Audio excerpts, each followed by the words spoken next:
10वीं के एनसीईआरटी गणित से प्रश्नावली 4.2 के प्रश्न संख्या 1 का हल। प्रश्न संख्या 1 में आपके टोटल 5 प्रश्न दिए गए हैं। पांचों प्रश्नों का हल हम इस वीडियो में आप लोगों को बताएंगे, तो ध्यान से देखिएगा और वीडियो को लास्ट तक देखिएगा। प्रश्न संख्या 1 में कहता है गुणनखंड विधि से निम्न द्विघात समीकरणों के मूल ज्ञात कीजिए। आपको जो ये पांचों प्रश्न दिए गए हैं, पांचों प्रश्नों के मूल जो द्विघात समीकरण दिए गए हैं, इसके मूल आपको किस विधि से ज्ञात करना है? गुणनखंड विधि से। तो आइए देखते हैं पहला प्रश्न है आपका x² minus 3x minus 10 is equal to 0।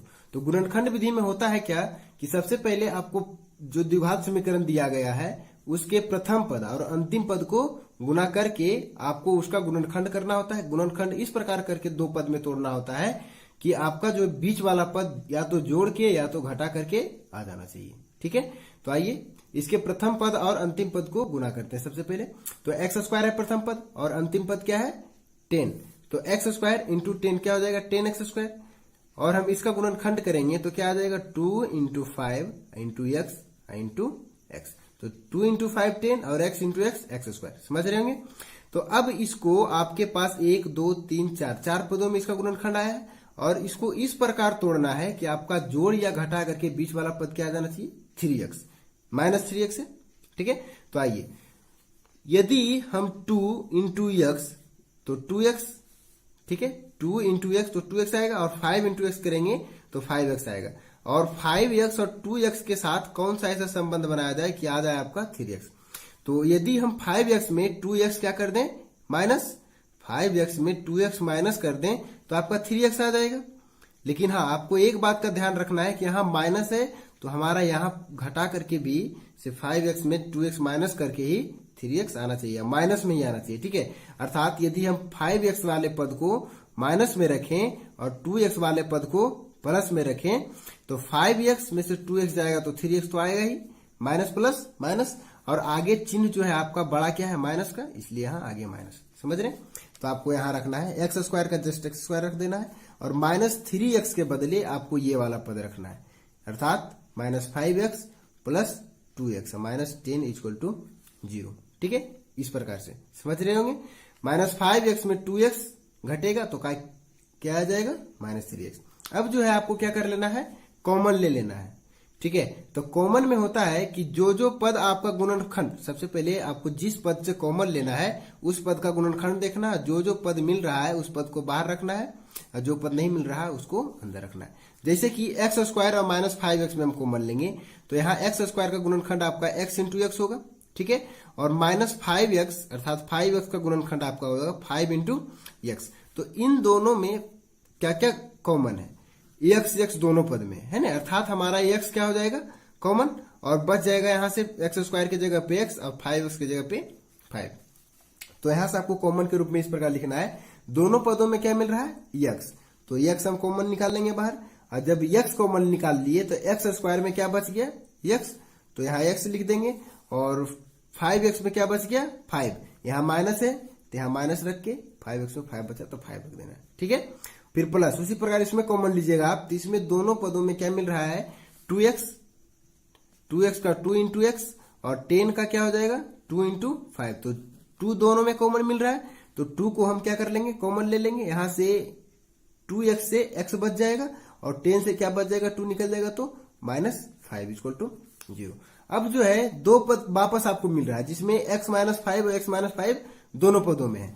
जब दोनों पदों में समान पद मिल रहा हो तो x माइनस 5 कॉमन है तो x माइनस 5 बाहर निकल गया। जब पहले पद से x माइनस 5 निकल गया तो बच गया क्या? x। तो यहाँ x रखिएगा और यहाँ से क्या बच गया? 2। ठीक है, तो 2 इक्वल टू 0। अब ऐसी स्थिति जब बन रही हो तो आपका दोनों पद, इसमें दो पद के गुणनखंड आ गए, गुणा के रूप में क्या आ गया? 0। ठीक है, तो ऐसी स्थिति में होता है कि पहला पद भी आपका 0 के बराबर हो जाएगा और दूसरा पद भी 0 के बराबर होगा, क्योंकि यहां देखिएगा कि x माइनस 5 हम लिख रहे हैं। ठीक है, और x माइनस 5 और x प्लस 2 इक्वल टू 0 है। तो यदि हम एक पद को इधर रखें और दूसरे पद को इस तरफ लेके जाए तो 0 में किसी भी संख्या से भाग देने पर उसका वैल्यू क्या होता है? 0। अर्थात यदि हम x प्लस 2 को इस साइड लेके जाएंगे तो x माइनस 5 का वैल्यू क्या हो जाएगा? 0 के बराबर। और यदि उसी प्रकार हम x प्लस 2 को इधर रखें और x माइनस 5 को इधर लेके जाएं तो x प्लस 2 का वैल्यू भी 0 के बराबर हो जाएगा। समझ रहे हैं हम क्या कहना चाह रहे हैं? तो उसी प्रकार आपका यहाँ हो जाएगा x माइनस 5 इक्वल टू 0 और x प्लस 2 इक्वल टू भी 0। ठीक है, तो यहाँ से x आपका x माइनस 5 इक्वल टू 0 है, तो 5 को हम बराबर के दूसरे साइड लेके चल जाएंगे तो ये माइनस में, तो इधर जाके क्या हो जाएगा प्लस में, अर्थात x का वैल्यू आपका यहाँ से 5 आ जाएगा, 5 सॉरी, और यहाँ से आ जाएगा आपका x का वैल्यू प्लस 2 है तो इधर जाएगा तो माइनस 2, यानी दो वैल्यू आपका x का आ गया यहाँ से, एक 5 और एक माइनस 2। आशा करते हैं समझ रहे होंगे। अब आइए प्रश्न संख्या 2 देखते हैं। प्रश्न संख्या 2 में है 2x square plus x minus 6 equal to 0। तो यहां आपको क्या कर देना है कि प्रथम पद और अंतिम पद को गुना, वापस वही प्रक्रिया जिस प्रकार की हम प्रश्न 1 में किए। तो minus 6 into 2x square, 6 into 2x square, तो कीजिएगा तो क्या आ जाएगा 12x स्क्वायर, और इसका गुणनखंड कीजिएगा तो क्या आ जाएगा 2 into 2 into 3 into x into x. ठीक है, तो अब जो है आपको इस प्रकार तोड़ना है कि आपका बीच वाला पद x जो है ये आ जाना चाहिए, जोड़ या घटा करके, जैसे भी आप करो। ठीक है, तो यदि हम 2 इंटू 2 इसके साथ x और 3 इंटू एक्स लें तो क्या आ रहा है आपका बीच वाला पद आ जाएगा x शायद। देखिए 2 इंटू 2 4 इंटू एक्स, तो 4x और 3 इंटू एक्स 3x। यदि हम 4x में 3x क्या करें घटा दें, 4x में 3x घटा दें तो क्या आ जाएगा आपका x आ जाएगा। समझ रहे हैं?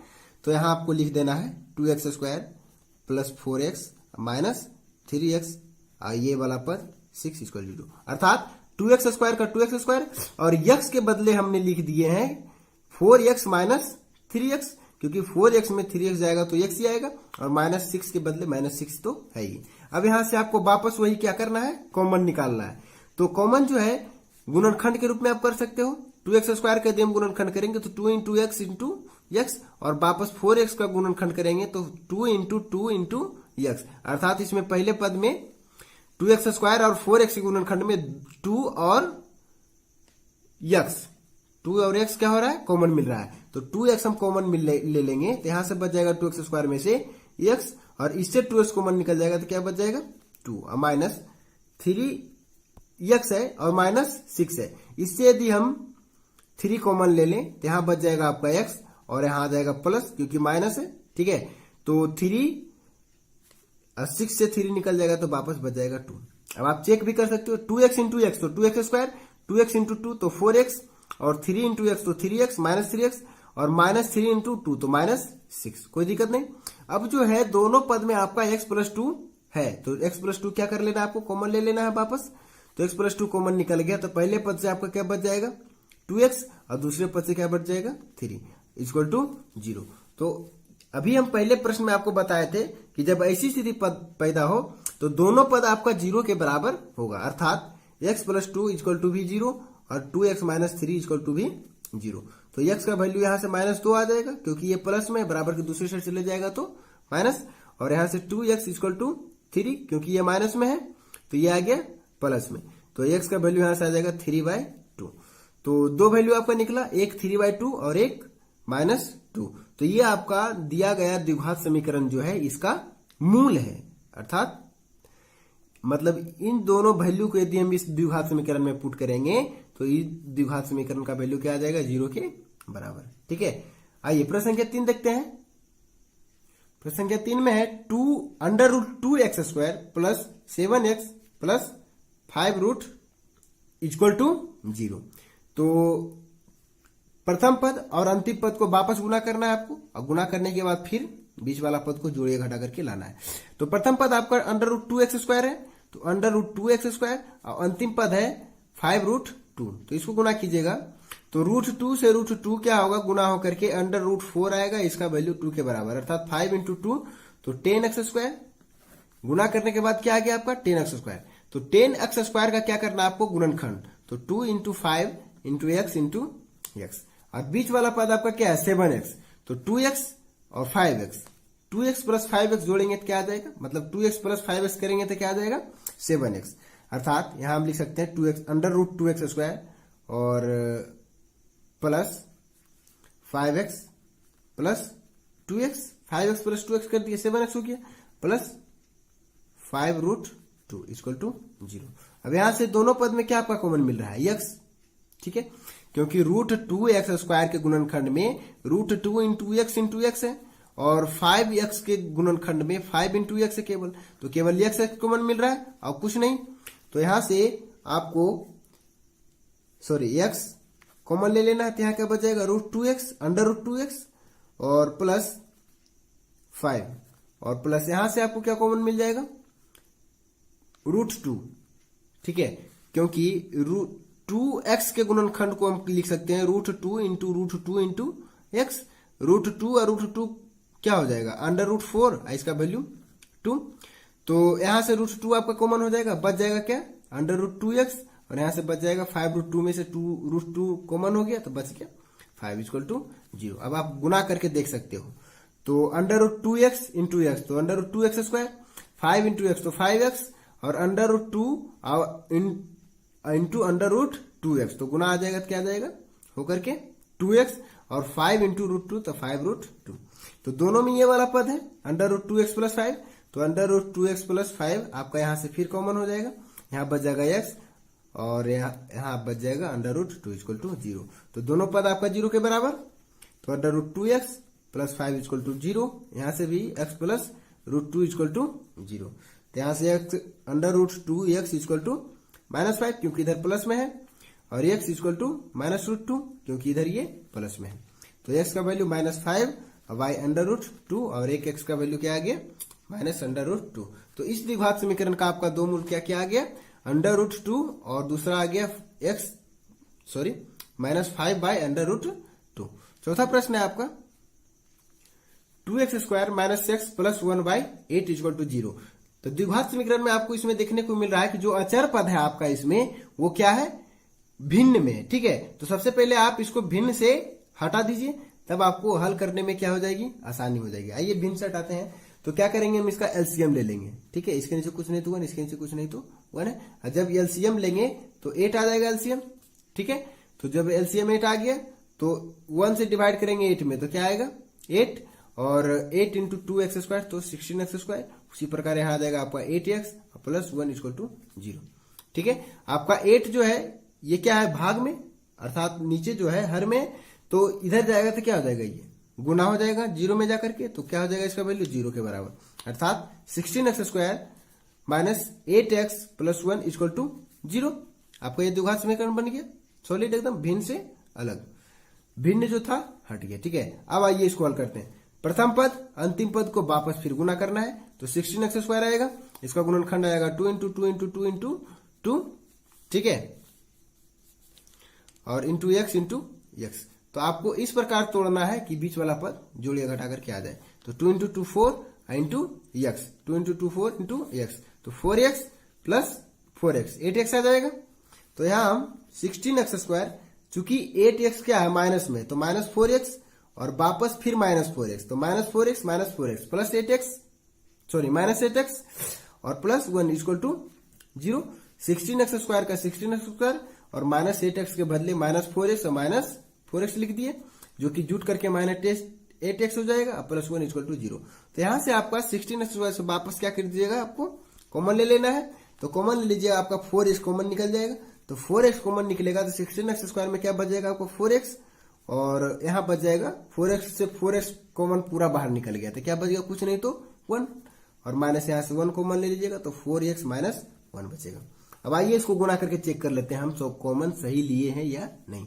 तो 4x इंटू 4x, तो 4 इंटू 4 16, x इंटू x² मतलब 16x², ये तो ठीक है।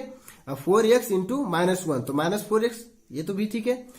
और -1 इंटू 4x तो -4x और -1 इंटू -1 प्लस 1, ठीक है। दोनों पद में जो है 4x -1 4x -1 है, तो 4x -1 क्या करेंगे? हम कॉमन ले लेंगे, तो प्रथम पद से आपका 4x बचेगा और द्वितीय पद से 4x -1 बचेगा इक्वल टू 0। तो यहां से जब ऐसी स्थिति पैदा हो तो हम पहले भी आपके तीनों प्रश्न में बताए कि ऐसी स्थिति पैदा हो तो दोनों जो होगा 0 के बराबर होगा, अर्थात 4x -1 इक्वल टू 0 और 4x -1 इक्वल टू भी 0।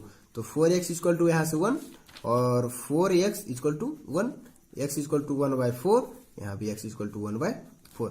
आपका यहाँ जो है चौथा प्रश्न का द्विघात समीकरण जो था, इसके दोनों मूल क्या आ गए आपके बराबर आ गए। यहाँ भी x का वैल्यू आपको 1/4 आ रहा है, यहाँ भी x का वैल्यू 1/4 आ रहा है। आइए पांचवा प्रश्न देखते हैं। पांचवा प्रश्न है आपका 100x² minus 20x plus 1 equal to 0। तो यहाँ जो है आपको फिर वापस वही क्रिया करना है, प्रथम पद और अंतिम पद को गुणा करना है। तो आ जाएगा आपका 100x², तो 100 इंटू x², तो 2 इंटू 2 इंटू 5 इंटू 5, तो और इंटू x इंटू x, ये हो गया आपका 100 का गुणनखंड। अब जो है आपको क्या लाना, 20 लाना है, तो 2 इंटू 5 इंटू एक्स और 2 इंटू 5 इंटू एक्स यानी 10x और प्लस 10x, आपका 20x आ जाएगा। तो 100x² और माइनस 10x और माइनस 10x, जो कि आपका जुट करके क्या हो जाएगा minus 20x plus 1 equal to 0। आप यहां से 10x कॉमन निकाल सकते हैं क्योंकि इसमें भी 10x है और यहां भी आपको 10x है।